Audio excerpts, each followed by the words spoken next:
Hola, ¿qué tal? Buenos días, bienvenidas, bienvenidos, bienvenides a esta mesa, la mesa número 6 en este encuentro sobre academia sexual. La mesa número 6, hoy 20 de junio, empezamos ahorita a las 11, se titula Representación y Enunciación. Vamos a tener la participación de tres personas: Grecia Itzel González Guzmán, Diana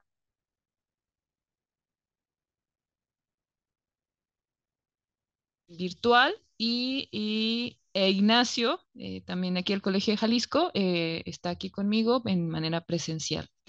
Bueno, pues sin más, les voy a recordar a quienes están conectadas que tienen 20 minutos para su presentación y si quisieran compartir pantalla, pues adelante.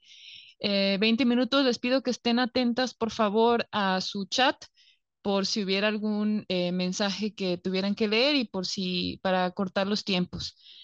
Cada una entonces 20 minutos y voy a permitirme presentar a la primera participante que es Grecia Itzel González Guzmán. Ella nació en Autlán de Navarro, Jalisco, en julio de 1995. Es licenciada en Letras Hispánicas y maestra en Lingüística Aplicada por la Universidad de Guadalajara. Actualmente cursa el doctorado en Lingüística en el Colegio de México, donde está trabajando en la conformación de un corpus oral que habla de habla sáfica en tres ciudades de la República: Puebla, Guadalajara y Ciudad de México. Sus principales líneas de investigación son la pragmática, la sociolingüística, la lingüística de corpus y, más recientemente, la lingüística queer. Entre los temas abordados en sus publicaciones destacan los marcadores discursivos y la intensificación pragmática. Además, ha colaborado con la conformación del Corpus Presea Guadalajara 2021 y se ha desempeñado como coordinadora de la maestría de la muestra tapatía del Corpus for the Study of Language and Gender in Spanish en 2025, proyecto desarrollado en la Universidad de Helsinki. La ponencia se titula Sí, soy lencha. ¿Y qué? La reapropiación de denominaciones despectivas en el habla de la comunidad sáfica mexicana. Adelante, Grecia. Bienvenida. Muchas gracias. Ya estoy compartiendo pantalla. No sé si puedan ver la presentación.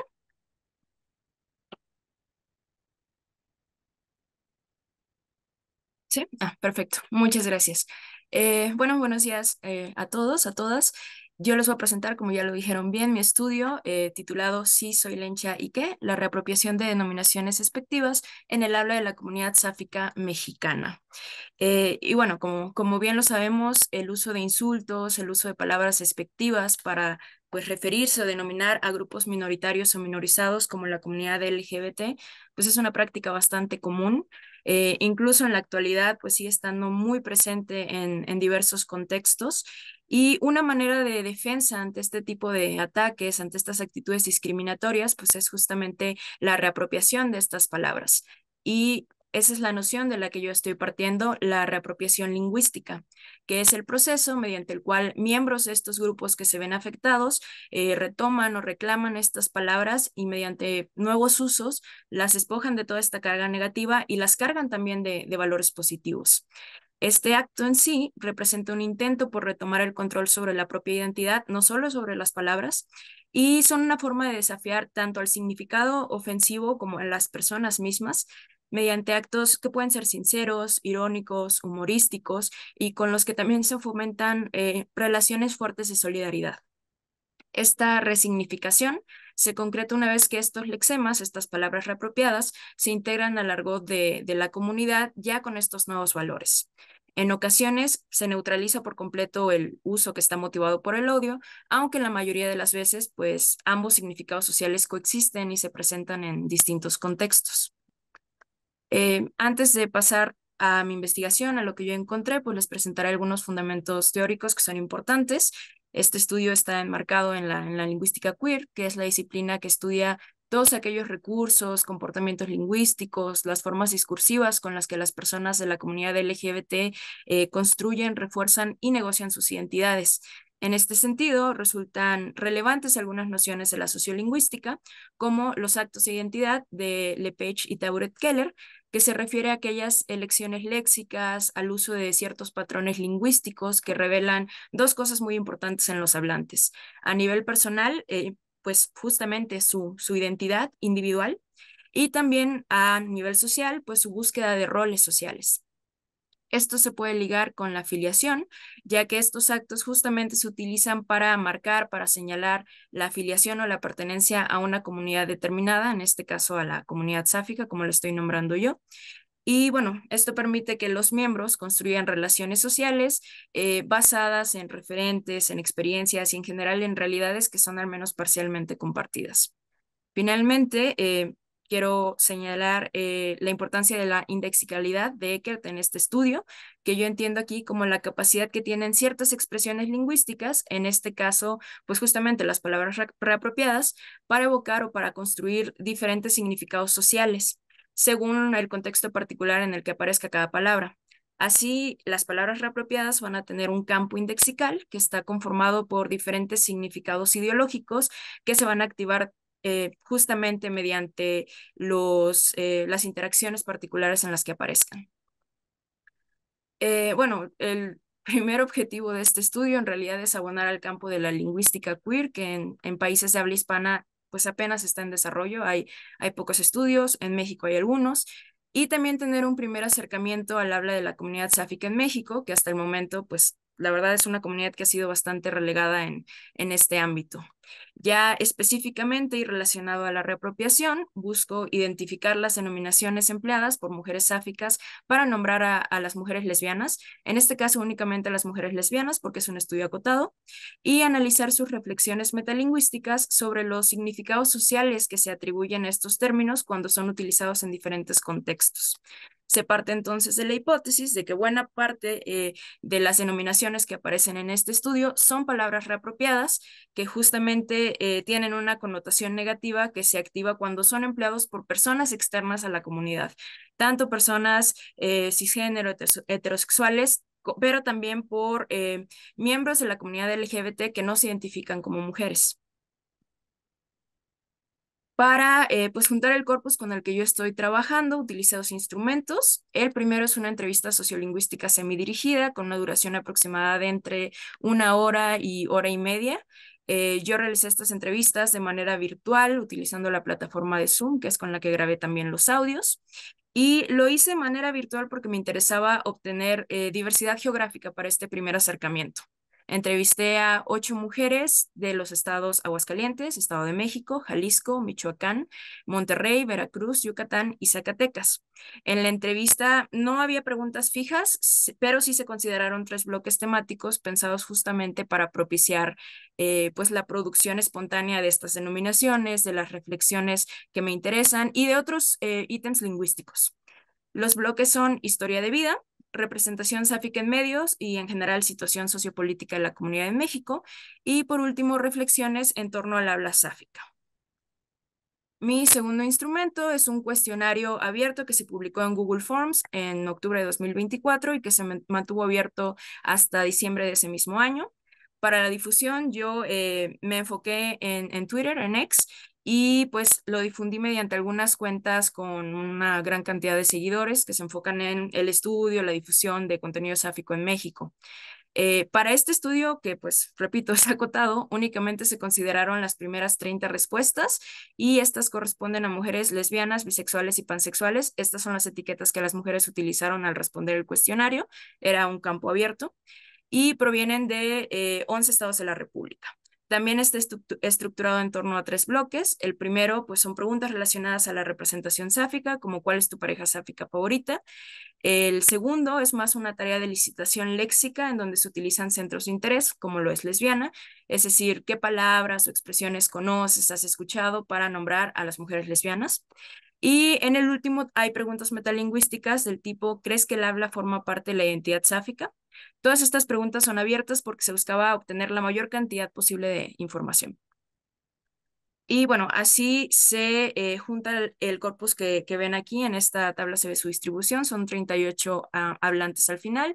Mujeres mexicanas, en este caso nacidos en cualquier estado de la República, que se identifiquen como parte de la comunidad LGBTQI+, por su orientación sexual. Esto es importante. Las 8 mujeres entrevistadas, todas son mayores de edad, entre 18 y 34 años, pero en el cuestionario virtual sí se aceptaron respuestas de chicas menores de edad a partir de los 15 años. Esto porque, bueno, es una prueba anónima, no pone en riesgo su integridad y hubo una gran respuesta de este sector etario. Pasando a los resultados, bueno, pues en primer lugar se recogieron 61 palabras diferentes para designar a mujeres lesbianas, 33 distintas en la entrevista y 51 en el cuestionario, que son las que pueden ver en esta tabla. Y yo las organizo aquí en 3 grupos diferentes. Las primeras son denominaciones que se utilizan sin ninguna connotación negativa. Muchas de ellas, pues justamente son autodenominaciones porque son empleadas por mujeres que se identifican como lesbianas. En la siguiente columna, más que ser palabras para referirse en general a las lesbianas, son palabras para referirse a tipos específicos de lesbianas, según ciertos rasgos físicos, ciertas actitudes, prácticas románticas y sexuales, etcétera. Y finalmente tenemos palabras despectivas. Estas palabras, cuando las nombraron las colaboradoras, siempre hacían la acotación de, bueno, es que esta se puede utilizar como insulto, es que esta es ofensiva o con esta me han insultado a mí. Entonces, bueno, eso hizo posible que pudiéramos hacer esta pequeña clasificación. Como verán, pues hay muchas palabras que se repiten, lesbiana, lencha, tortilla, tortillera. Y esto es importante porque justamente este solapamiento es el que nos permite identificar las palabras reapropiadas. Vemos que entre las denominaciones y las que tienen carga negativa se repiten 11. Lesbiana, lencha, torta, tortilla, tortillera, boyera, manflora, chanclera, trailera, jota y marimacho. A estas 11 se suman también machorra y boch, que pues justamente son palabras para designar a un tipo particular de lesbianas, en este caso lesbianas masculinas, pero varias hablantes también las consideraban palabras despectivas. Entonces, pues estas 13 palabras han sido reapropiadas por las colaboradoras, al menos en el contexto de este estudio. Y pues justamente vemos esto porque presentan significados sociales diferentes que van a presentarse según los agentes que las emplean.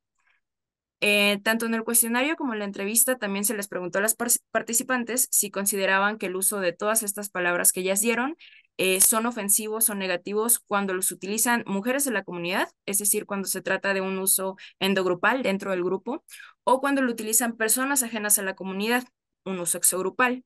Y bueno, la tendencia general se observa en esta tabla. Cuando lo utilizan mujeres dentro de la comunidad, 29 mujeres consideraron que no se trataba de algo negativo, 7 dijeron que es algo que depende del contexto y solamente 2 dijeron que sí lo ven negativo. En los usos exogrupales pasa todo lo contrario. 31 mujeres dicen que sí es negativo, 5 dicen que depende del contexto y solamente 2 no lo encontraron negativo. Pues más allá de esta tendencia general, se obtuvieron algunas reflexiones más específicas en torno a los usos tanto exogrupales como endogrupales. Yo los organicé aquí en 4 valores principales. En el primero, pues hay hablantes que consideran que no siempre es negativo, que los valores van a depender más bien del contexto particular de uso. Reconocen que es posible que se utilicen sin mala intención y que sirvan para todo lo contrario, para reforzar lazos sociales con alguien que sí pertenece a la comunidad o también porque estas personas pues quieren participar en la reapropiación de las palabras y así demostrar la solidaridad. Leo el ejemplo 1 que se obtuvo de un cuestionario. Opino que estas expresiones no son despectivas o al menos dependiendo del uso. Si hay intención, sí, pero si viene de un amigo o de mi hermano, pues no. Entonces vemos que un factor importante aquí es la cercanía que existe entre los hablantes. Si es alguien con quien tú tienes confianza, y tú les estás permitiendo utilizar esta palabra contigo, pues no se vería ofensivo, pero pues tal vez si tu hermano va y se lo dice a una mujer que no conoce, sí se va a ver ese otro valor. El segundo es que, aunque no existe una intención despectiva, estos usos conllevan múltiples efectos negativos. Esto lo señalaron varias hablantes. Retomando un poco lo del marco teórico, los actos identitarios, el uso de ciertas palabras, de cierto léxico, puede verse como una forma de que las mujeres sáficas pues señalen justamente su afiliación a la comunidad, expresen su identidad y esto ayuda en el reconocimiento. Entonces, por ejemplo, si las mujeres heterosexuales comienzan a adoptar estos mismos actos identitarios, pues se va a dificultar la identificación. Esto es lo que dice una colaboradora en su entrevista. Si las mujeres hetero usan que tortillera o que fem, es más difícil identificarnos entre nosotras, porque luego las mujeres así muy femeninas, pues no se les nota y uno se guía por otras cosas. En este caso, por el lenguaje.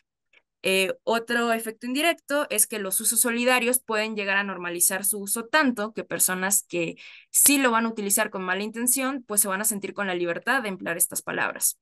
En tres, no me gusta porque otras personas van a agarrar las mismas confianzas. El tercero es que el uso exogrupal siempre es negativo sin importar el contexto. Como vimos, esto es algo que comparten muchas de las hablantes. Y hay algunas que de hecho asocian pues determinadas denominaciones con un significado social muy negativo porque en su contexto inmediato se utilizaba con mucha frecuencia de esa manera. En cuatro, por ejemplo, una chica de Veracruz me cuenta, yo no le digo a mi camarada eres una manflora, pero sí un heterosexual peyorativamente ve a una chica y le dice esa perra manflora, ¿no? O sea, manflora es para hacerte sentir mal y para distinguirte negativamente, al menos en Veracruz, que es su contexto, de que pues eres lesbiana, ¿no? Pero, y recalca, no es una frase de nosotras, no es algo que nosotros multipliquemos o usemos ni nada. Más bien como que todo lo que los heterosexuales y que tortillera o así cuando se expresan de nosotros es peyorativo, al menos en las lesbianas.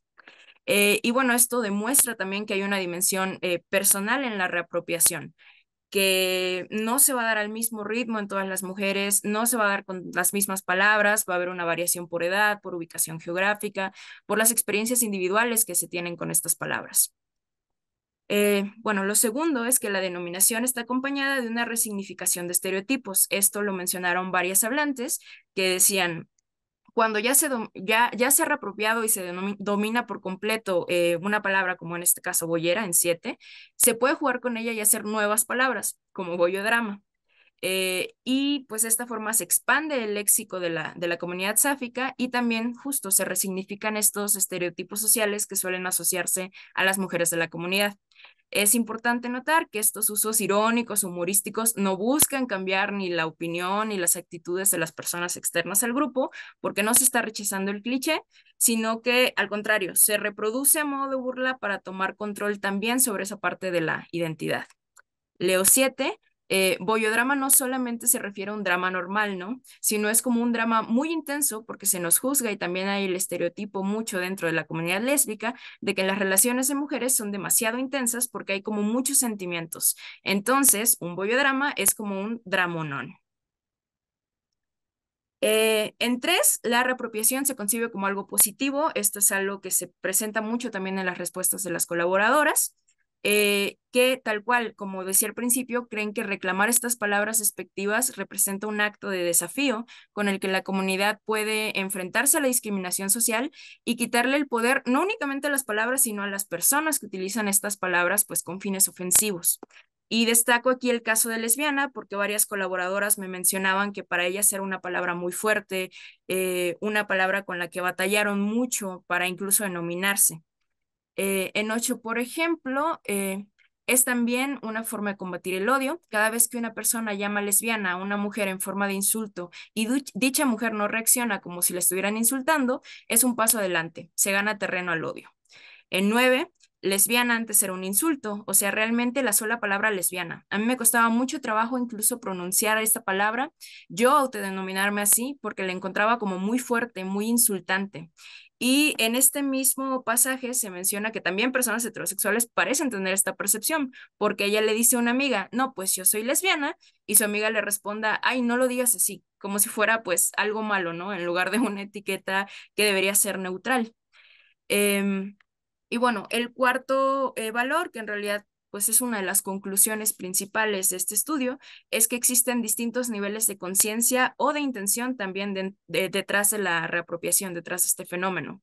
Como ejemplo, pues las colaboradoras más jóvenes, las del cuestionario entre 15 y 17 años, muchas veces no reparan en que palabras como lenche son palabras reapropiadas, porque pues ellas no tienen esta experiencia directa de la connotación negativa, entonces no la asocian a ella. Para ellas simplemente es una forma más de nombrar su orientación. pero mujeres de mayor edad, pues justamente han tenido estas experiencias negativas directas y todavía les cuesta su reapropiación. Un claro ejemplo está en 10. Esto me lo dijeron en una entrevista. Yo me hago llamar a veces Lencha, ¿no? Y a mi novia, que te digo que es 12 años más grande que yo, esta colaboradora tenía 33 años. em, para ella lencha es muy despectivo y yo así como de, no, pues es apropiación, ¿no? Es apropiación del término y entre lenchas nos podemos decir lenchas, pero si alguien más, alguien así en la calle te dice pinche lencha, pues ahí ya, ahí sí ya te enojas, ¿no? Pero justo, vemos como esta diferencia de opinión en este contexto tan acotado que es una pareja. Y bueno, ya para concluir, para comenzar a cerrar, pues como les decía, este trabajo representa una primera aproximación al estudio lingüístico de la comunidad sáfica en México. Al tratarse de justo de un estudio exploratorio, pues elegí un fenómeno lingüístico que es muy común, no solo entre las mujeres, sino también entre pues, todos los miembros de la comunidad LGBT, que es la reapropiación, y decidí abordarlo de manera cualitativa, no cuantitativa en este punto. También por eso, como les decía, las preguntas abiertas, porque me interesaba conseguir la mayor cantidad de información posible. La reapropiación lingüística, vemos entonces aquí que es un comportamiento lingüístico que se presenta de manera constante en el habla, al menos estas colaboradoras, que lo van a utilizar con menor o mayor grado de conciencia para poder resignificar denominaciones que previamente tenían este significado social negativo, pero también pues retomar el control sobre parte de su identidad, parte de su narrativa. Resultaría provechoso un tratamiento cuantitativo de los datos para poner a prueba estos resultados que les estoy presentando y algo muy importante que sería explorar con mayor profundidad la variable social edad, que yo veo que es un factor que incide mucho por ejemplo, en este fenómeno particular. Y bueno, para terminar, solo quisiera compartirles que a partir de este primer acercamiento surge un proyecto a mayor escala, que es un estudio sociolingüístico de la comunidad sáfica entre ciudades mexicanas, Puebla, Guadalajara y Ciudad de México. En las tres ciudades se van a levantar entrevistas, se van a levantar cuestionarios. En lo personal, yo me voy a enfocar en el análisis de algunas cuestiones lingüísticas porque pues, es mi área de estudio, pero la intención es que este corpus pues, esté disponible para que otros especialistas de otras disciplinas puedan utilizar este material. La muestra de la Ciudad de México ya está casi lista, ya están terminando las últimas entrevistas y en los próximos meses voy a estar viajando a Puebla y Guadalajara, así que también lo dejo como una invitación si alguien quiere participar o si tiene alguna duda, retroalimentación, pues será bienvenido. Y eso sería todo por mi parte. Muchas gracias.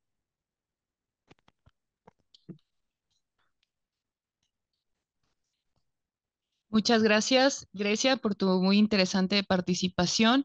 Olvidé mencionar antes, cada que cedemos el uso de la voz a las personas que están en línea, hay que esperar 3 segunditos porque no es simultáneo, entonces para que nos escuchemos completos lo que estamos diciendo. Voy a pasar a la siguiente presentación. Eh, es Diana Laura Pinto Barrera. Voy a permitirme presentarla. Ella es titulada de la licenciatura en Comunicación Social de la Universidad Autónoma de Yucatán y actualmente está terminando el último semestre de la maestría en Estudios Políticos y Sociales en la Universidad Nacional Autónoma de México, UNAM, sede Mérida. Ha escrito en medios como La Lista, Yucapost y Manglar Cine y es coautora del artículo Queerness en Alta Mar, Otredad en Black Sails y Our Flag Means Death, publicado en la revista Razón y Palabra en 2023 y colaboró con la investigación del informe Símbolo de Odio Racista, Monumento a los Montejo de 2023, de las organizaciones civiles Canán, Derechos Humanos y Racismo MX. Ha participado en charlas y congresos de humanidades y ciencias sociales a nivel local y nacional. Su ponencia se titula Sueño en otro idioma y las narrativas oficiales sobre las disidencias. Bienvenida, Diana. Adelante. 20 minutos, por favor. Hola, buenos días. Como ya mencionaron, pues mi nombre es Diana y voy a presentar esta ponencia. Soy en otro idioma y las narrativas oficiales sobre las disidencias. Bueno, primero, Soy en otro idioma es una película mexicana de 2017 que fue dirigida por Ernesto Contreras y escrita por Carlos Contreras. La trama va sobre un joven lingüista, Martín, que llega a un pueblo veracruzano a estudiar el sicril, un idioma ficticio que está en riesgo de desaparecer. Y está en riesgo de desaparecer porque solo quedan dos hablantes nativos, Evaristo e Isauro. Y para su infortunio, los hombres llevan sin dirigirse la palabra más de 5 décadas, ante lo que Martín decide averiguar qué fue lo que pasó entre ellos, con tal de que se reconcilien y así conservar el idioma. Entonces, bueno, esta ponencia es principalmente un breve análisis de esta película, pues tomando en cuenta cuestiones eh, pues sí, de las disidencias y también esta parte de la representación en algún producto audiovisual, ¿no? En este caso, pues de la película. En cuanto a las narrativas oficiales sobre su enemistad, pues a partir de que se plantea esta trama, pues empiezan a vislumbrar los conflictos, porque persiste la idea en el pueblo de que estos hombres, Isauro y Evaristo, se pelearon por enamorarse de la misma mujer en su juventud. Esta fue la narrativa que le presentan a Martín en su llegada y que es la que se va a confrontar justamente a lo largo de la película. Lo que sucedió es que Evaristo se casó con María, que es la mujer de la que supuestamente ambos se habían enamorado, y ello derivó en que Isauro y él dejaran de llevarse. Esa es la narrativa, la historia que se cuenta en el pueblo, la que le hacen llegar a Martín cuando él llega por primera vez al pueblo. Y pues se ve confrontada por la idea, o lo que sabemos a partir de la nieta de Evaristo y María, Lluvia, que es la que va ayudando a Martina a conocer a la gente del pueblo, porque pues su abuela siempre le decía que Evaristo quería volver a ser amigo de Isauro. Entonces, esta declaración pues realmente lo que hace al comienzo de la película es apuntar a que quizá había algo más entre estos adultos, que bueno, los conocemos en la película ya como adultos mayores, que la historia que se estaba contando sobre su enemistad no era la historia completa, ¿no? Había algo más que no estaba considerando, si a partir de lo que comenta la esposa de Baristo, pues había esta intención o había este querer reconciliarse entre Evaristo e Isauro. La narrativa visual pues abona también a creernos esta visión de los hechos oficial a partir de flashbacks de la juventud donde vemos a Evaristo con Isauro y María, porque pues como lo tenemos en la escena de aquí abajo, pues vemos como ciertas miradas, ciertos intercambios entre los tres jóvenes que pues dan a entender que sí había cierto interés romántico entre Evaristo y María e Isauro se sentía pues dejado de lado en esta dinámica, ¿no? Entonces, pues todo esto nos apunta a que pues igual y sí, había un romance había algo que quería Isauro y Evaristo con la misma mujer y pues esto derivó en su enemistad. Pero pues ya hacia la mitad de la película llegamos a la escena en la que se demuestra que lo que realmente pasó era que Evaristo y Usauro mantuvieron una relación sexoafectiva en su juventud, que no se habían enamorado de la misma mujer, sino había sido algo entre los dos jóvenes. Y pues conforme avanza la trama, nos vamos enterando de que María estaba al tanto de esta relación entre Isauro y Evaristo y cuando lo descubre, pues el último asegura que él no quería, que fue Isauro quien lo obligó a, a estar en esto, a formar una relación y que Evaristo pues se había visto imposibilitado de negarlo, ¿no? Que esto lo único que hace es abonar esta narrativa oficial que niega que, que hubo alguna situación sentimental entre estos hombres y se va tejiendo de forma más evidente cuestiones de raza y colonialidad. Y en ese sentido, a lo que me refiero es que pues justamente la inclusión de este aspecto religioso en la cinta va apareciendo de forma no tan evidente, pero tampoco de forma sutil.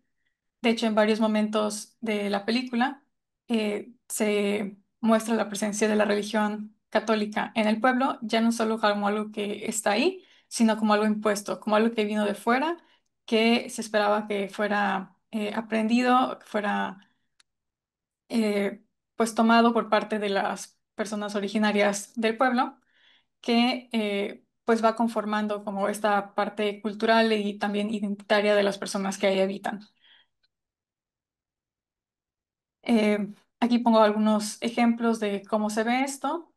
Pues en una escena al comienzo de la película se muestra a Evaristo, que está en la iglesia, donde se hace una mención al perdón, que esto es pues muy al comienzo, pero pues nos da una idea de que el perdón, la reconciliación, bueno, ya sabemos que este va a ser clave para la tarea de Martín, de reconciliarse con tal de recuperar el idioma, recuperar el sicril, y pues es algo que se nos denota desde el comienzo de la película. Después, ya que como audiencia sabemos que hubo una relación entre Sauro y Evaristo, se presenta una escena en la que el padre asegura que no hay peor pecador que quien se esconde, porque para Dios no hay secretos. Y pues esto puede ser interpretado como que este ocultamiento de su relación homosexual, pues se sugiere que a los ojos de la iglesia están pecando, ya no solo como esta relación entre ellos dos, sino que también, aparte, por ocultarlo, es como un pecado más, ¿no? Entonces, pues hay este doble entendimiento de lo que es un pecado.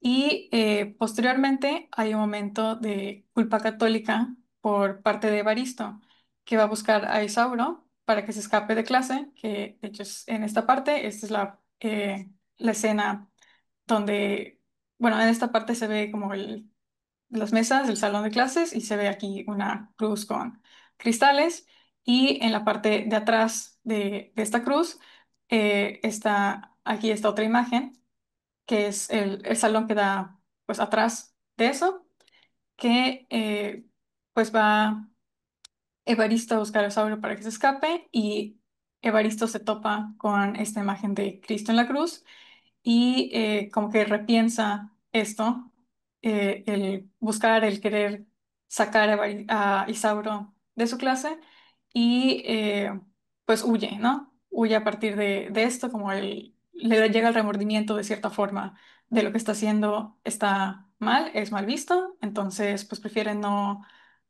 sucumbir a ello de alguna forma. Y bueno, otro punto es que Isauro estaba siendo adoctrinado en la escuela para que aprendiera español, mientras que Baristo era bilingüe. Y esta barrera del lenguaje pues afecta en cómo se presenta la dinámica entre ellos tres, ¿no? Entre él, María y Evaristo en los flashbacks así como la comunicación eh, que Isauro mantenía con Martín, que pues él no habla sicril, y con el resto del pueblo, porque lo tachaban de loco, pues al hablar únicamente sicril y el resto solo español, pues había esta barrera de una u otra forma, entonces era como el loco del pueblo.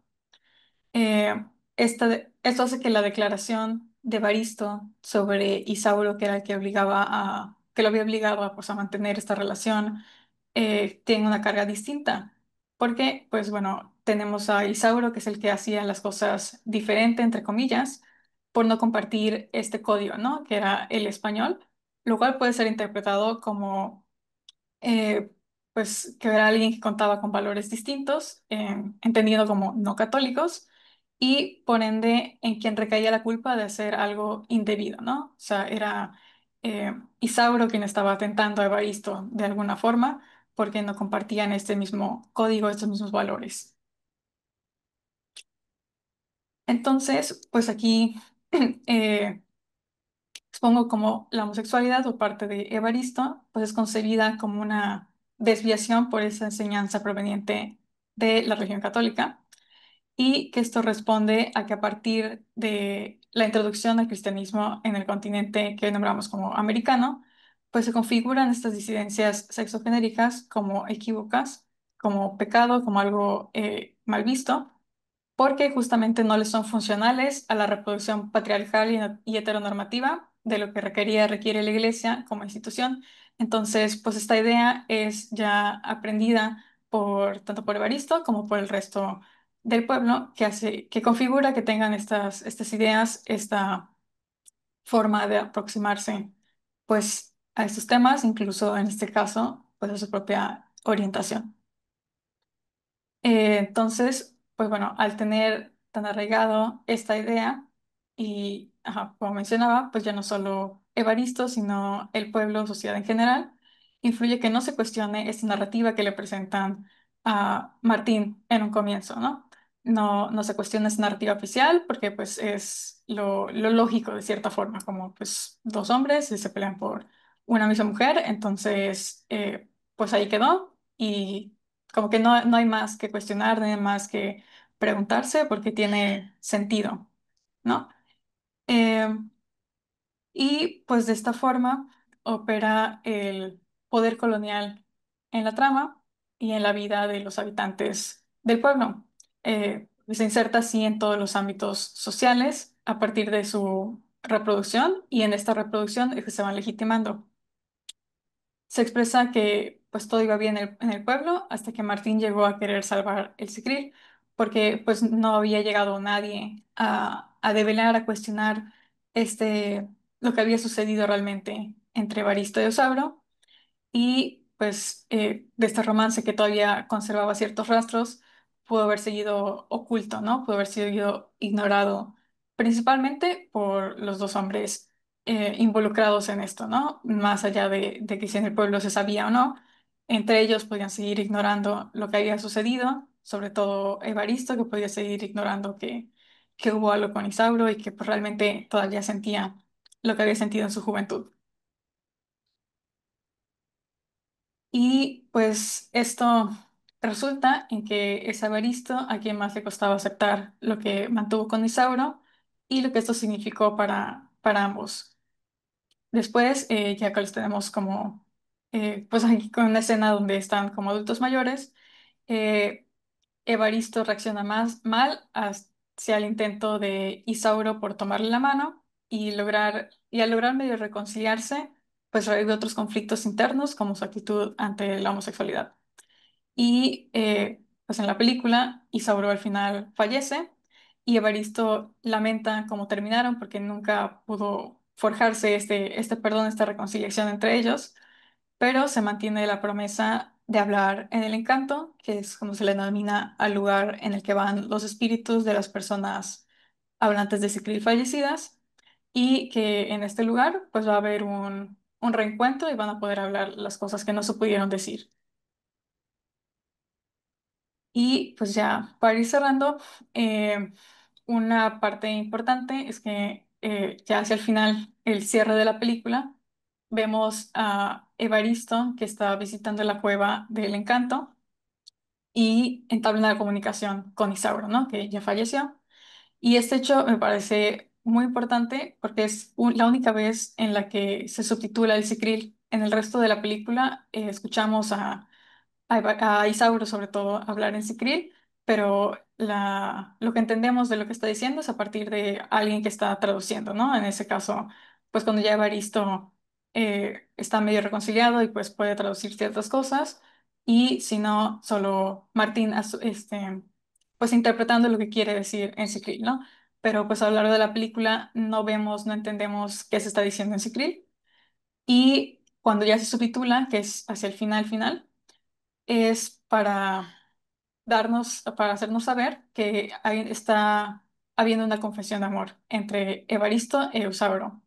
Evaristo está preocupado aún así de cómo se ve su relación y pues ante esto Isauro le responde que ahí, es decir, en el encanto, pues a nadie le importa estas cuestiones, ¿no?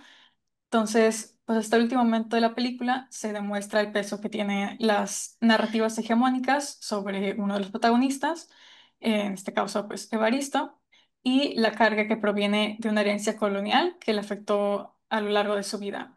Evaristo negó así una parte de sí mismo por suscribirse a este rechazo de las disidencias a partir de lo que le fue enseñado, eh, y pues eso también influyó en sus relaciones con de las demás personas. Entonces, pues realmente en la película, al ser esta una representación de una identidad disidente, pues vemos cómo se conjugan estas cuestiones, tanto de raza como de colonialidad, y esta idea impuesta a pues esta religión católica y como las ideas, los valores que trajo consigo, y cómo se ven confrontados por los protagonistas, por Evaristo, por Isauro, cómo se ven, cómo se van dando y también cómo afecta las relaciones tanto entre ellos como con las personas del pueblo, con su propia identidad y cómo se conjugan también con esta idea de, pues, la lengua, ¿no? Que es lo principal. Y pues ya sería todo. Muchas gracias.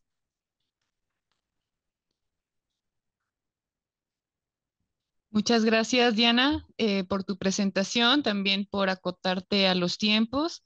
Eso seguramente nos favorecerá por si hubiera aquí también algún diálogo.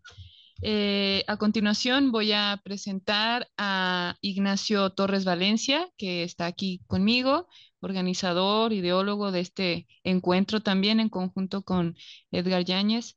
Eh, Él es licenciado en periodismo, divulgador, editor y columnista, maestro en historia del arte por la Universidad de Morelia, y maestro en estudios del discurso por la Universidad Michoacana de San Nicolás de Hidalgo. Es autor de 2 libros de cuentos reconocidos en los premios Michoacán de Literatura y de 2 capítulos en los libros Observar, Comprender e Interpretar. Aproximaciones al estudio de lo social y miradas clásicas en el estudio de lo social, publicados por el Colegio de Jalisco, institución en la que actualmente es doctorando en ciencias sociales con una propuesta de investigación que gira en torno a la representación de la Revolución Mexicana y la identidad nacional en la obra de los pintores José Clemente Orozco y Manuel Rodríguez Lozano. Su ponencia se titula Y todo es como debía, homosexualidad en el cine a inicio del siglo XX. Eh, Adelante, Ignacio. Gracias, muchas gracias a los presentes y por supuesto a las autoridades del Colegio de Jalisco por brindarnos nuevamente este espacio para dialogar en torno a las múltiples manifestaciones de las realidades de los integrantes del colectivo LGBTIQ+. Estas múltiples manifestaciones que las personas no heterosexuales vivimos y hemos vivido históricamente. El análisis de esto es el punto central de esta ponencia, es revisar el pasado a través de un producto cultural moderno, pero ya plus centenario, el cine. El foco está en la manera en que en este medio se representó a sujetos que hoy entendemos como varones homosexuales o al menos como sujetos que posiblemente lo serían, con lo que esta identidad se convirtió en una de las primeras en aparecer en productos culturales pensados para un público masivo.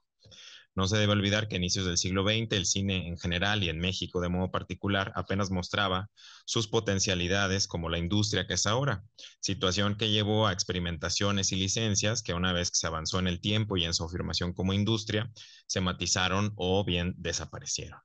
Las películas a revisar se proponen como documentos que están atravesados por su ubicación espacio-temporal y son por ello testimonios del modo en que en esa de Ixis se veía ciertos temas, en este caso el de la no heterosexualidad masculina, ya sea como una situación declarada o meramente potencial, pero tan solo la posibilidad de ello era algo cuestionable y escandaloso.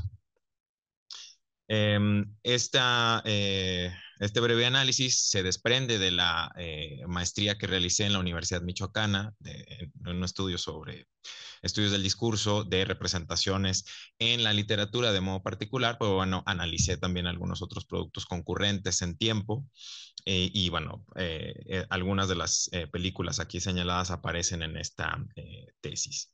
El planteamiento teórico dado en ese documento es que estas películas se ven como documentos fílmicos que replican discursos más o menos oficiales, esto último en el sentido de ampliamente aceptados por la sociedad y defendidos y promovidos por instituciones del Estado o la Iglesia, para las que la heterosexualidad resulta en el orden natural y moral que no debe subvertirse.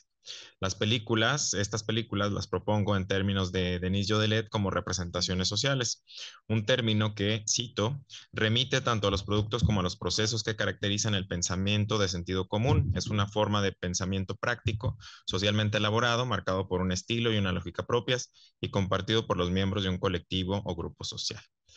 Las representaciones sociales, dice Jaudelet permiten clasificar y comprender acontecimientos complejos y justificar acciones ante y contra otros grupos, así como diferenciar al conjunto social al que se pertenece respecto de los demás, que pueden ser vistos como amenazantes o simplemente como inferiores, ¿no?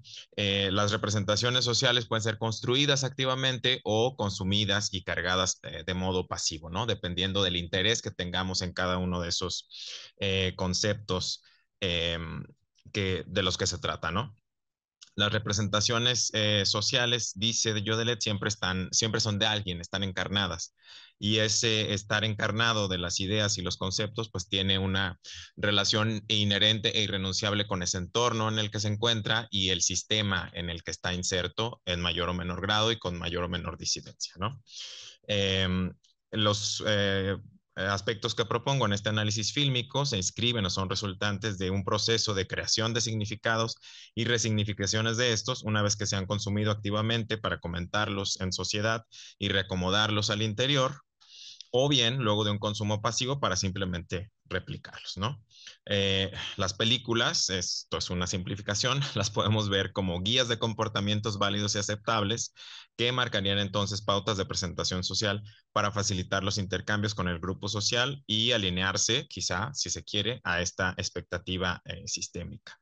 Aquí entra en juego el planteamiento de Goffman, de Erving Goffman, sobre la perspectiva dramatúrgica, ¿no? Que nos dice que nos preparamos para salir al mundo como una puesta en escena y hay un tras bambalinas que son los espacios individuales e íntimos, como puede ser la habitación o la casa, y que llevan a una presentación calculada, ¿no? Y que responde a estas expectativas y a la necesidad y deseo de cumplirlas o bien contravenirlas, ¿no? Como podría ser un varón evidentemente no heterosexual, ¿no?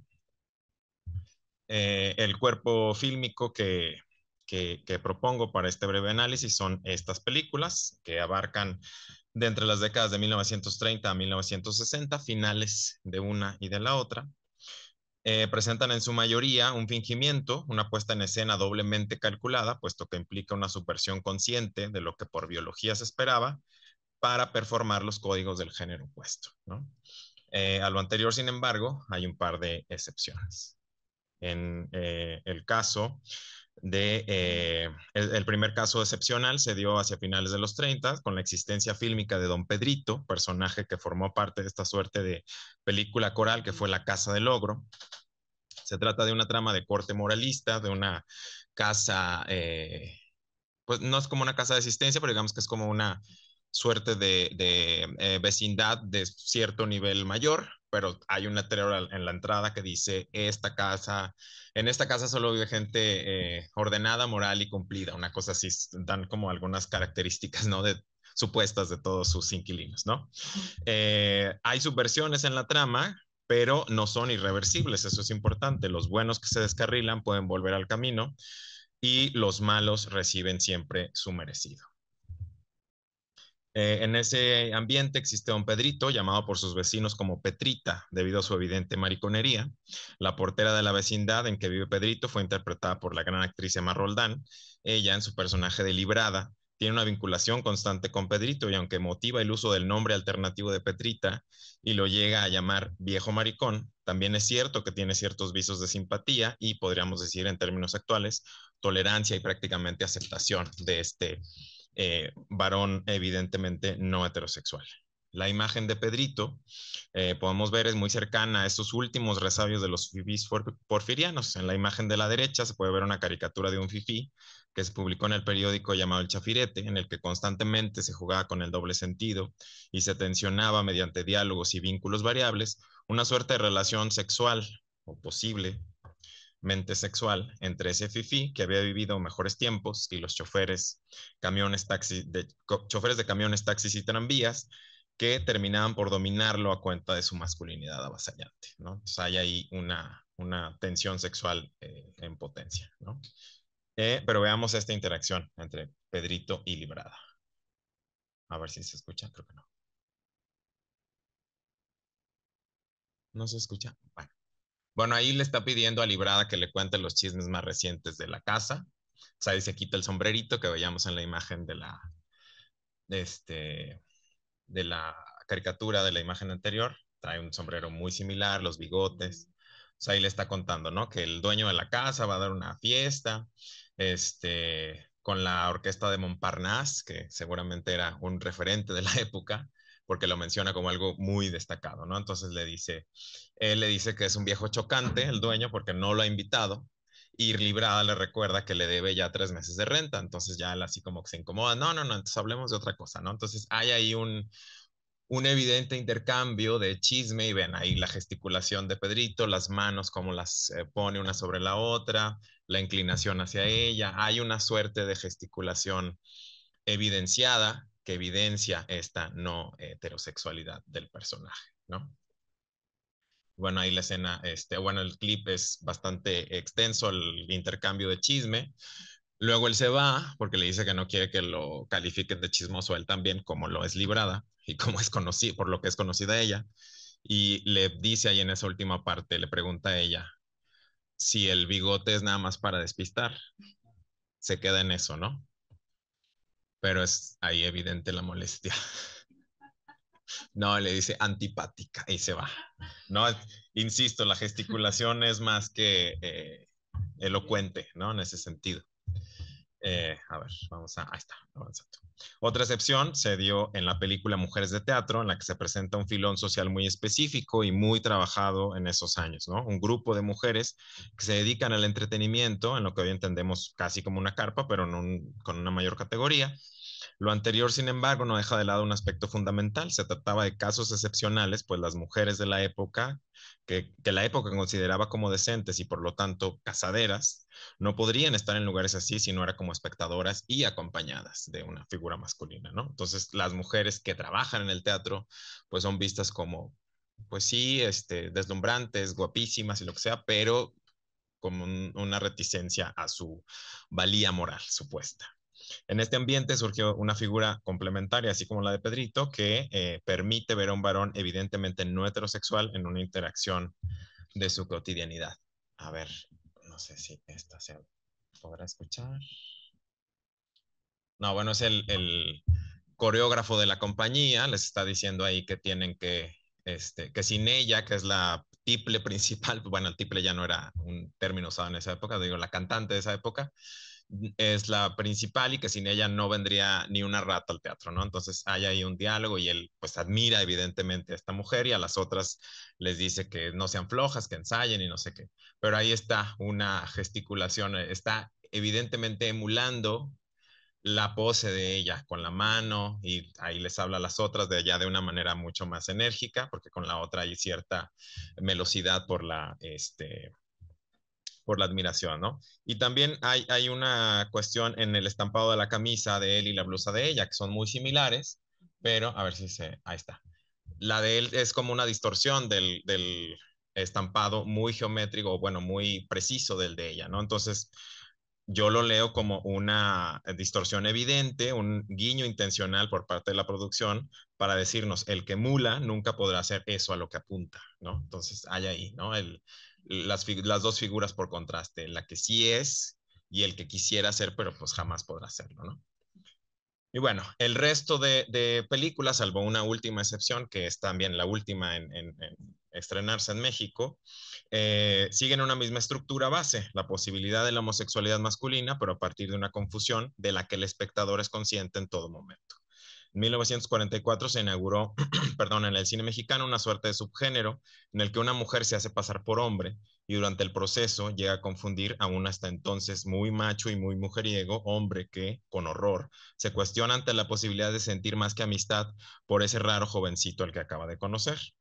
Me ha besado un hombre, dirigida por Julián Soler y estelarizada por María Elena Márquez y Abel Salazar, fue la primera de esta saga. La trama es la siguiente. Luisa queda huérfana en Francia, decide emigrar a México, buscando ayuda. Al intentarlo, ve que solo tiene los documentos de su hermano Luis, se hace pasar por él para salir de la Francia azotada por la Segunda Guerra Mundial. Llega a México, consigue empleo como ayudante del ingeniero Álvaro Álvarez, bajo la identidad de Luis, su hermano. Hay un enamoramiento entre los dos y el gran conflicto se desata cuando luego de una noche de borrachera, eso también es clave, siempre hay el alcohol está por medio. Luisa besa al ingeniero y este le da un golpe como respuesta. Luego Álvaro acude con el doctor del campamento en el que trabajan para pedirle que le diga que le ha pasado, que le explique médicamente como por qué está sintiendo eso, ¿no? O sea, lo ve como algo que tendría una solución médica, ¿no? Y el médico, que sabe que Luis es una mujer, en realidad le aclara la confusión y todo termina en una relación que felizmente no se sale del cauce de la normalidad, ¿no? El planteamiento es muy similar a este en Yo quiero ser hombre, de 1949. Yo soy muy macho, del 53, es prácticamente un remake exacto de Me ha besado un hombre, es nada más con la actualización de los personajes que de los el actor y la actriz que en ese momento pues tendrían mayor popularidad. Luego estuvieron Pablo y Carolina del 55, Las Coronelas de 59, Me ha gustado un hombre del 64 y finalmente Los dos rivales del 66. En esta la subversión es doble. Por una rivalidad entre dos familias, una hace pasar a su hijo por mujer y la otra hace pasar a su hija por hombre. Así ella se llama oficialmente Nicanor Güereña y vive socialmente como hombre.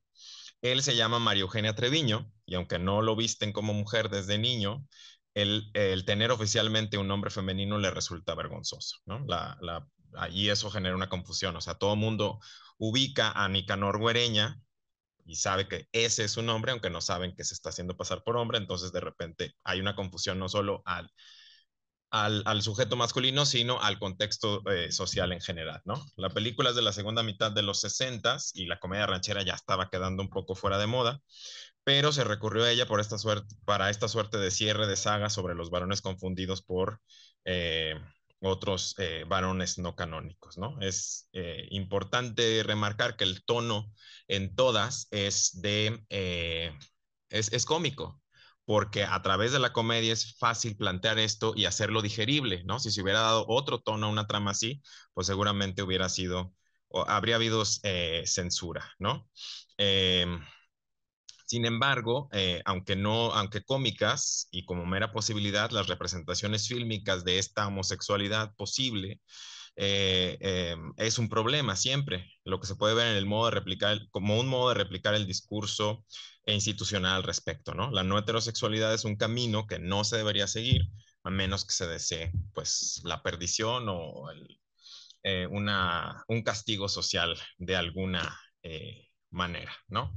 Esta es una escena de las coronelas, en el que también oficialmente las dos mujeres que se hacen pasar por hombres están registradas con hombres masculinos. Entonces el joven que es hermano de Luis Echeverría, Rodolfo Landa, le pide al padre que lo confiese porque es un ser monstruoso y que él siempre había sido normal y que no sabe por qué está enamorado de Nicanor Parra, que es el nombre de la mujer de la que se ha enamorado. Entonces, en primera instancia, el sacerdote que sabe que Nicanor Parra es una mujer, pues no le causa sorpresa que le diga que está enamorado de Nicanor Parra.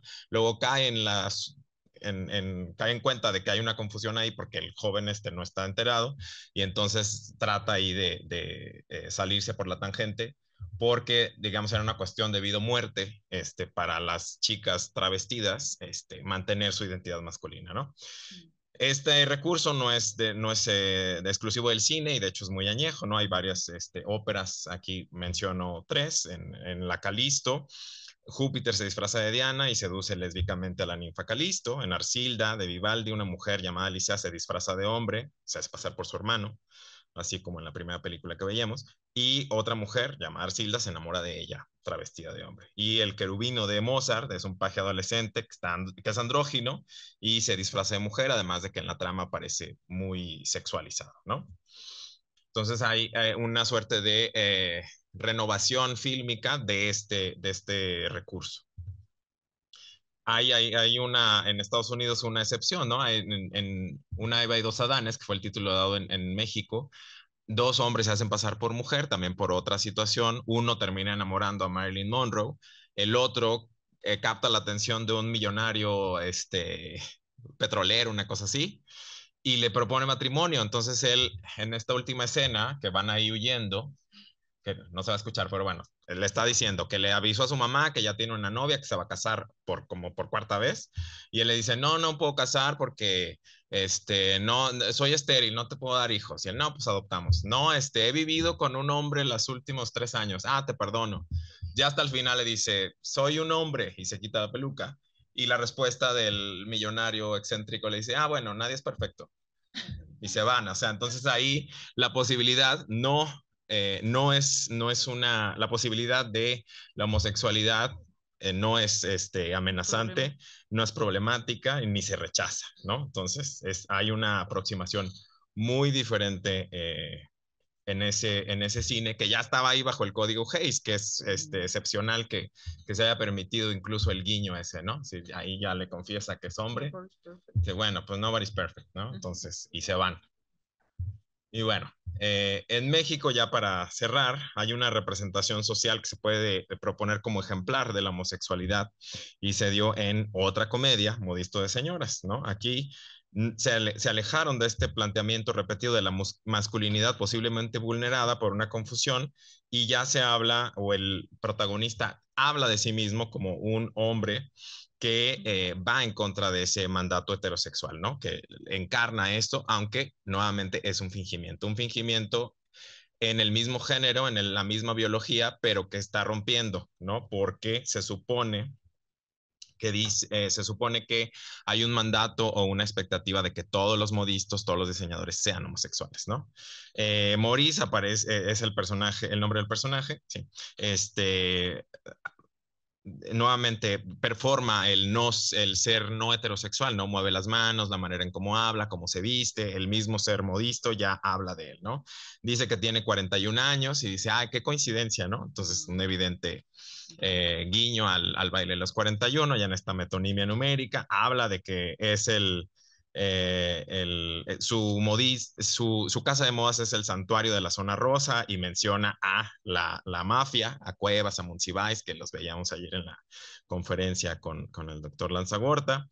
Pero en oposición a Maurice hay otros 3 personajes que están ahí en el póster con una piel verdosa, que son Mao, Perugino y Antoine, que son 3 modistas que sí son homosexuales, que ven como rival a Maurice, y que a pesar de que Maurice es alguien que engaña a sus clientas y a la sociedad en general, haciéndose pasar por homosexual, la identificación va hacia él, y Mao, Perugino y Antoine son vistos como personajes secundarios, segundones, que le tienen envidia a Maurice, ¿no? Entonces, los manda a golpear al final, se están poniendo cuatros unos al otro y el otro les responde, y total que al final terminan golpeadísimos, Mao, Perugino y Antoine en el hospital. Y ahí va a visitarlos Maurice y les dice que ya está cansado de fingir, les dice que no es homosexual, que una serie de modistas se habían encargado de hacer una mala fama a todos los que se dedicaran a la aguja y el dedal, entonces él por eso tuvo que fingir, pero estaba cansado ya de moverse así, de hablar de esa manera, entonces que paraba y que se iba a casar, ¿no? Entonces está ahí de la mano de la esposa y les anuncia que se casa, y luego toman como proyecto o proyecto de pareja hacer que Mao, Perugino y Antoine dejen de ser homosexuales, ¿no? Y las últimas escenas de la película es eso, es como que, ¿por qué hablan así? No se muevan así, no se pongan esas batas porque abren una casa de modas en conjunto y tal.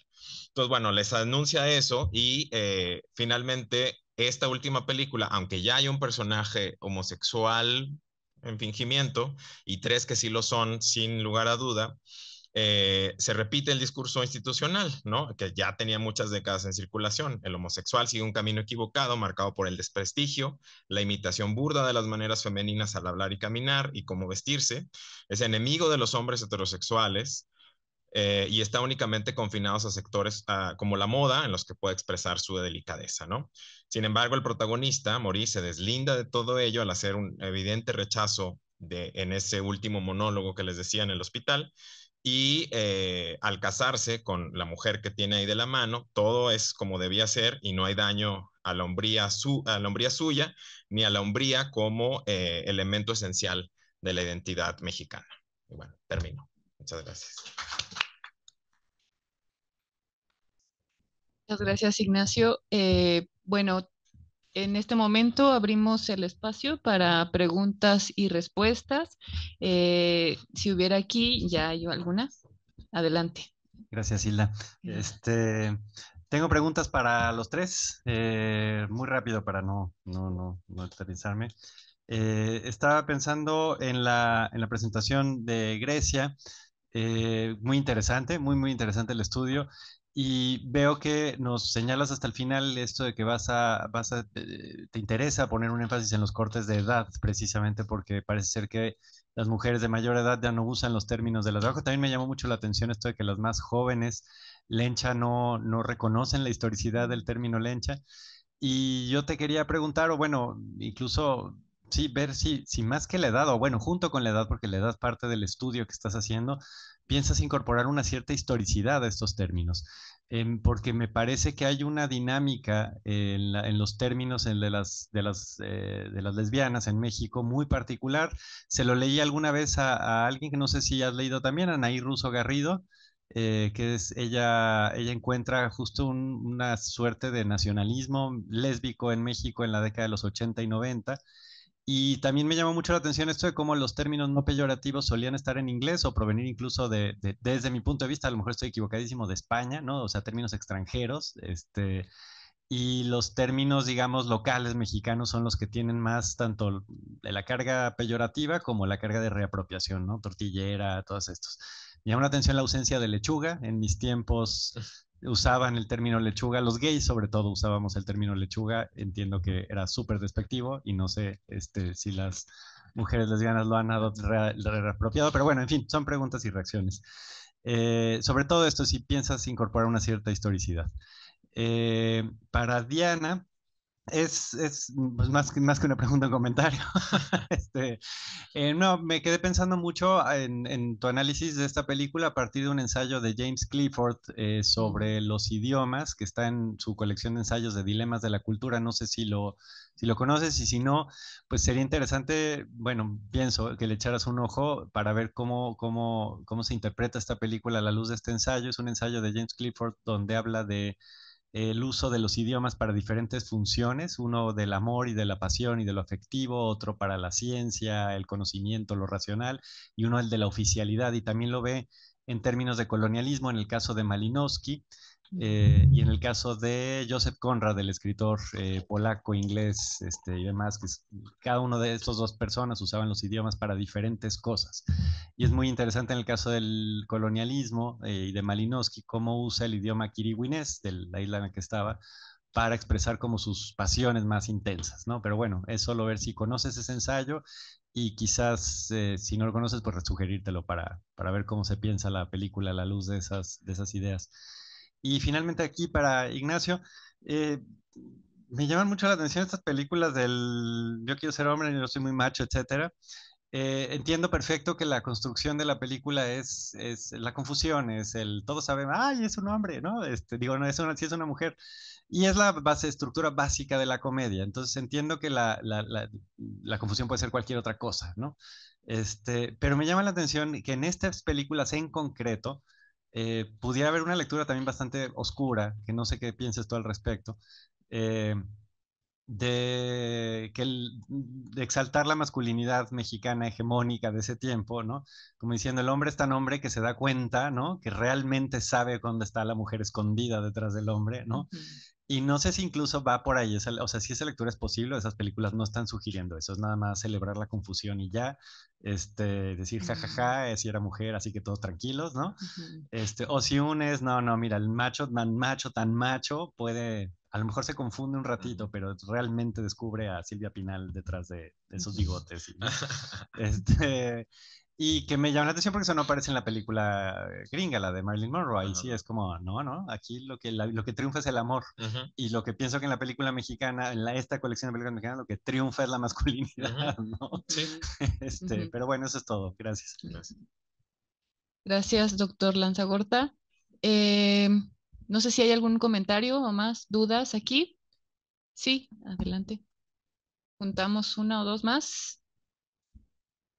Yo tengo una pregunta muy puntual para Grecia. O sea, tal vez, bueno, muy probablemente me estoy saliendo un poquito de todo, como del planteamiento principal, pero me genera como mucha curiosidad tus conocimientos como lingüista sobre cómo por ejemplo, actualmente la palabra lencha se empieza además de todo como empezar a transformar para incluir a otras disidencias, ¿no? Con la inflexión hacia lenchitud, en donde ya lenchitud se vuelve como un concepto paraguas para como muchas orientaciones sexuales y como muchas diversidades eh, sexogenéricas. Entonces me gustaría saber como tu opinión como lingüista sobre cómo, qué sientes tú que está pasando ahí como en esta inflexión, ¿no?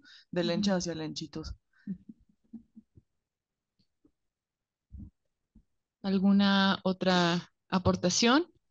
Sí, Edgar. Sí, felicitar a Ignacio por sus presentaciones que, bueno, me retrotraen un poco a lo que voy a hablar más adelante en la mesa y precisamente como preguntar, bueno, sí lo señalaron, pero también es como eh, la variable que sobresale al menos en las casos de las películas, no sé si Grecia lo note también, pero esta variable de la religión, sobre todo que se concibe dentro de la religión, pues en el caso de la homosexualidad, pues como un pecado, y bueno, está presente de algún modo en el caso de las películas. Y sobre todo reflexionar en torno a que las tres hablan de algún modo, bueno, los tres hablan de algún modo en la cuestión de archivo, ¿no? Hacer archivo, generar archivo o encontrar archivo, ¿no? Y esos archivos que a lo mejor no eran intencionales como las películas, que a lo mejor lo único que querían era reflejar un humor haciendo uso de estos recursos, pero que desde ahí también se puede observar estas otras realidades, ¿no? A lo mejor muy estereotipadas si se quiere, pero es que de algún modo están ahí porque socialmente están presentes, ¿no? Entonces también como encontrar otro tipo de documentos, no sé si pueden hacer una reflexión en torno a esto del archivo o la archiva para generar estos repositorios para el estudio de la historicidad de las comunidades LGBT. Bueno, ese sería mi comentario general. Gracias. Bueno, yo voy a aprovechar para preguntar a Grecia. Me gustó mucho tu intervención y bueno, es que lo que tú estás planteando me hace mucha lógica también con la historia del feminismo en México y no sé si alguna parte de tu estudio también incorpores eso, un poco como lo que decían hace rato de la historicidad, pero particularmente porque pues lo que hemos encontrado en la historia del feminismo también es que hay resignificaciones de conceptos que se les atribuye a las feministas de manera despectiva, pero que se reapropian y entonces se convierten incluso en identidades, ¿no? Como brujas, como feminazis incluso, ¿no? O sea, aspectos muy que vienen también en la interseccionalidad, ¿no? De la colonialidad, del racismo, del clasismo, de las discriminaciones y sobre todo del desprecio a las mujeres, de la misoginia, aunque no sean necesariamente lesbianas. Pero sí hay algún cruce con esto del feminismo, particularmente porque también creo que tendría mucho sentido con que las nuevas generaciones pues ya no vieran tan despectivos algunos términos, ¿no? Como lo que mencionabas del el caso de la pareja que ejemplificaste. Bueno, si gustan, podemos hacer la respuesta, bueno, que respondan las participantes, cada una en el orden en el que presentaron y ya si hubiera otros comentarios al final. Adelante, Grecia, por favor. Muchas gracias. Bueno, gracias a todos por las preguntas. Yéndome por orden. Sí, en el estudio a mayor escala, en el estudio sociolingüístico, sí voy a considerar la historicidad de estos términos. De hecho, va a haber todo un apartado que se va a dedicar al análisis del léxico. Eso en general, no solo las denominaciones, sino como al vocabulario compartido, y creo que ahí saldrán cosas interesantes. Y otro apartado va a estar dedicado justamente a estas identidades reapropiadas, y creo que ese es el que más se presta sobre todo a explorar este otro aspecto de las denominaciones. Y sí, creo que es algo que influye, no solamente la edad, sobre todo porque habrá chicas jóvenes que están muy versadas en la historia de la comunidad LGBT y que sí tendrán este conocimiento de las palabras y sí habrá esta reapropiación consciente. Entonces es una dimensión que es esencial considerarla para tener un análisis completo de este fenómeno. Em, bueno, lo que mencionaban sobre las lentitudes, ¿qué creo que está pasando con esto de las lentitudes? Se puede ligar un poquito con lo que se mencionaba en la primera pregunta. De entrada, yo sí creo que el paso inicial es la reapropiación del lencha. Una vez que ya está reapropiada esta palabra, justamente se comienzan a dar los juegos que había mencionado, ¿no? Eh, un juego de palabras que ha salido mucho en las entrevistas y me gusta mucho es el del enchomóvil, por ejemplo, esta composición. O me decían también por ahí el lenchicorte, la lenchicamisa. Entonces, sí está mucho esta idea de ver lencha como parte de la identidad mexicana, marcándolo como algo nacional. Salió también por ahí una reflexión que me pareció muy interesante de una mujer mayor, tenía 63 años, me parece, 63, 64 años, y ella me decía que no conocía la palabra sáfica como este término paraguas, ¿no? Para referirse a todas las mujeres con sexualidades no normativas, pero que intuitivamente pues sabía que se refería por la cuestión de Safo. Y ella mencionó también el movimiento de las lenchitudes. Y haciendo esta comparación, por ejemplo, ella decía que lenchitudes se le hacía muy fuerte, muy feo, eh, justo por lo que hemos mencionado, ¿no? De que ella sí tenía estas experiencias directas con la palabra lencha y que Sáfico le parecía como más bonito, más poético. Del otro lado, tengo las opiniones de una chica mucho más joven, está en sus 30, ella está haciendo de hecho un doctorado en estudios de género y ella aboga por el uso de lentitudes por lo nacional, porque tiene otras cargas, otras implicaciones políticas, el hecho de que es una palabra mexicana y que no se está recurriendo a pues un préstamo ya integrado del inglés, que bueno, así se populariza el uso de sáfica, de sáfic. Entonces, ella tiene como esta otra opinión completamente diferente. Yo creo que sí va por ese lado, va por el lado del nacionalismo, va por este lado de la identidad y justo de reapropiarse del contexto inmediato que es el de México. Bueno, se me pasó de la primera pregunta también mencionar que justo se van a analizar también los préstamos, sobre todo pues del inglés, justo palabras como botch, dyke, y muchos juegos de palabra que se han adoptado tanto integralmente o que se han ido adaptando, entonces también se va a analizar. Y bueno, creo que la siguiente pregunta fue la de feminismo. Sí, sí se va a considerar tanto en el marco teórico, se van a tomar algunas nociones en general de estudios de género, no necesariamente ligadas a la lingüística queer. Ahí, bueno, justo voy a trabajar con la resignificación subversiva de Butler, por ejemplo. Pero también en el análisis, sí estoy buscando una mirada interseccional, porque justamente no solamente es el hecho de que sean lesbianas, es el hecho de que son mujeres. Muchas de las colaboradoras aquí en la Ciudad de México justamente tienen una formación en estudios de género, entonces ellas han abordado el tema en la entrevista también desde esta perspectiva, que creo que es una perspectiva muy valiosa que nutre mucho el estudio. Y incluso en la revisión de antecedentes me he topado con muchos estudios desde el feminismo en donde se analizan, por ejemplo, como lo decías bien tú, la reapropiación. Entonces, creo que sí es muy importante ver esta interseccionalidad. Me encantaría que en el corpus estuviera más presente también en cuestión, por ejemplo, de comunidades indígenas, de comunidades pues más rurales en donde hay otros contextos completamente diferentes. Un poco ya por limitación de tiempo, eso tal vez no va a ser tan posible, pero este proyecto en realidad es como un primer paso. La intención es continuar trabajando en un corpus de habla de mujeres con sexualidades no normativas en la República, entonces espero que, bueno, más adelante sí se pueda obtener también información de estas otras comunidades.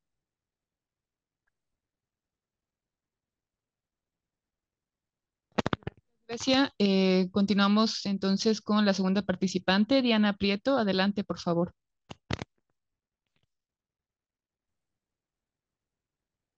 Sí, bueno, pues muchas gracias también por el comentario del doctor, primera participación. Sí, no era lo que estaba considerando, pero con esto que menciona, sobre todo en la parte de Malinowski y la parte de las funciones del lenguaje, creo que sí sería algo útil y pues justamente interesante, apropiado de integrar, ¿no? Sobre todo en esta escena final que mencionaba de cómo se emplea el lenguaje, la lengua en este contexto de la película.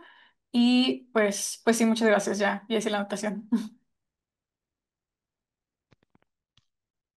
Muchas gracias. Perdón, me equivoqué. Es Diana Pinto, no Prieto. Y finalmente, Ignacio, por favor. Sí, creo que el objetivo primordial era así como la risa fácil en el sentido de que ya sabemos todos qué está pasando y jaja, míralo cómo está de nervioso, pero sí hay un triunfo, digamos, o una puesta en evidencia de la supremacía masculina, en el sentido de sí, de que reconoce algo ahí que no está del todo bien con ese jovencito con el que está de repente en comunicación o en contacto, y entonces podría haber ahí, ¿no? Esa cuestión de sí, yo puedo reconocer, este, ajá, mirada masculina totalmente, ajá, exacto, sí, pero también gana la masculinidad en el sentido de que siempre en prácticamente todas las películas hay en oposición al menos una o un par de mujeres, que están por ahí meramente como contexto, y contra las que se está midiendo esa mujer travestida. Y entonces hay muchos comentarios siempre de que se supone que los dos están compitiendo por esa misma mujer, pero en realidad a ninguno les gusta esa mujer y es simplemente por competir entre ellos a ver quién la logra conquistar. Ajá, así como, ajá, y yo gané, pero es una tonta que ni me gusta. Y lo dicen así, es una tonta que ni me gusta, pero pues lo que quiero es ganarle la partida, no sé qué, ¿no? O diferentes frases en las diferentes películas. Entonces sí, está un poco atravesado por las dos cosas o está como en el punto medio de eso, ¿no? Quien quiera simplemente una risa fácil, ahí está. Y estamos de manera, hablándole al subconsciente de que siempre el hombre está por arriba, reconoce cualquier falla, es el que pone en orden las cosas, y cuando siente que ya lo sobrepasó esa potencialidad por su ser hombre, pues acude o con el doctor o con el sacerdote porque están un pisito más arriba y le pueden volver a cuadrar la visión masculina, ¿no? Los rayos X. Y sí, creo que justo es lo que he intentado yo hacer con buena parte de mis investigaciones, tanto el arte como el cine, como la literatura, verles la posibilidad de archivo, ¿no? Este posible cariz de archivo, justamente porque en este tipo de representaciones que apuntan a temas, procesos, grupos sociales, vistos a lo mejor todavía no como tal, pero en potencia, sobre los que no había un interés institucional, que los registros, son eso, justamente representaciones a lo mejor torcidas que apuntaban hacia la mofa o hacia la otredad, que a través de la mofa era una advertencia, o que los archivos, personales, se perdían una vez que el tío excéntrico, se moría, pues los sobrinos, que generalmente los sobrinos heredaban todo o heredan todo, pues llegaban y no entendían nada. A lo mejor era simplemente, como el tío al que me toca ir a ver que esté respirando todavía, ¿no? Y una vez que heredan la casa, pues todo lo que está ahí les estorba y es aventarlo, quemarlo, desecharse, ¿no? Entonces, aunque evidentemente son productos ficcionales, el cine, la literatura, no así la hemerografía, pero bueno, también hay un filtro, al ponerlo en medios, sí, vistos como documentos y como, representaciones que reflejan esa ubicación espaciotemporal, tienen esa potencialidad y ese cariz de ser trabajados como archivos para, por supuesto, guardando dimensiones, hablar de pulsos, de, actitudes, de maneras de ver temas incómodos o temas que empezaban a incomodar ya de manera muy evidente, y por eso hacían el salto a la palestra de los medios, masivos, entendiendo medios no solo el periodismo, sino cine, literatura, arte, ¿no? Entonces, sí. Muchas gracias. Una última intervención. Sí, adelante. Perdón, es que me faltó una cosilla para Grecia, pero muchas gracias también al estrés por las respuestas. Grecia, cuando yo estaba haciendo investigación también sobre identidades y demás, a las mujeres que entrevisté de mayor edad, sobre todo las que se socializaron como lesbianas en la década de los 80, el término gay era importante para ellas. Y también me pasó esto de que el término incluso lesbiana lo sentían como muy fuerte, como pesado, ¿no? Y es a ellas, a las de la década de los 80, que el término gay les resultaba valioso, y también las de los 90. Entrevisté a otra que también me dijo, yo me identifico como gay. Me llamó la atención que en tus resultados no aparece ni una sola vez el término gay. ¿Ya no se usa? ¿No te apareció? ¿Qué ideas tienes ahí al respecto con respecto al término gay para mujeres lesbianas? Gracias. Adelante, Grecia. Ujú. Bueno, creo que en este estudio que presenté, se debe sobre todo a que las mayores tendrían unos 36, 37 años, tanto las de los cuestionarios como las de las 8 entrevistas. Entonces, creo que salió por ahí mujer homosexual, pero fueron contadas las veces que apareció este término. Puedo mencionar un poquito las entrevistas que he estado haciendo ya en la Ciudad de México y sí sucede más. Como bien lo dijiste, algunas mujeres mayores a 55 años, que es el tercer grupo etario que yo estoy aquí considerando, incluso cuando estoy llenando la ficha previa a la entrevista y les pido que me compartan su orientación sexual, sí han mencionado gay, han mencionado homosexual y justamente ya durante la entrevista sí hacen esta reflexión. Una, y me quedó muy presente, mencionaba que para ella gay es algo como feliz, o sea, tal cual pensando en la traducción, ¿no? Y en pues este matiz histórico que está ahí presente, que le parecía más agradable, más positivo, más tierno, y que lesbiana, como pues lo utilizaban para insultarla, le causaba mucho rechazo. Entonces, hasta la fecha ella sigue identificándose como una mujer gay. Eh, con las mujeres jóvenes no lo veo. Creo que sí está mucho esta conciencia de vamos a nombrarnos de una manera diferente, vamos a nombrarnos como lo que somos, y si no es como lesbianas, justamente tal vez como lencha, como se mencionaba ya muy bien con el movimiento de las lenchitudes. Entonces creo que sí hay un cambio ahí interesante de paradigma y yo creo que al menos eso sí tiene mucho que ver con la variable edad, al menos eso es lo que he observado. Em, no sé si vaya a suceder lo mismo en la muestra de Guadalajara y Puebla, pero al menos en la Ciudad de México creo que sí es muy, muy claro lo que tú observaste. Muchas gracias, Grecia.